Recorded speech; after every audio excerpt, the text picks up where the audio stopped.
In chicken Kathi Roll recipe, we will need 1 cup of all-purpose flour, 1/4 teaspoon of salt, 1 teaspoon of olive oil, half cup of water.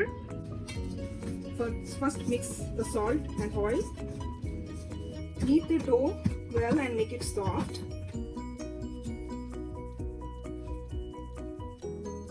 Now cover it with wet towel for half an hour. So with 1 cup of maida, I made 4 dough. Now I'm going to roll it. Turn it and put some oil. Now it is time to stir fry the chicken.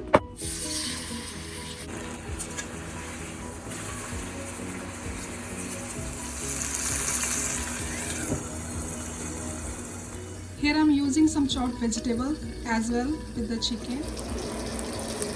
Chicken is cooked. It took around 8 minutes, 4 minutes each side. Let's make the roll. Green chutney,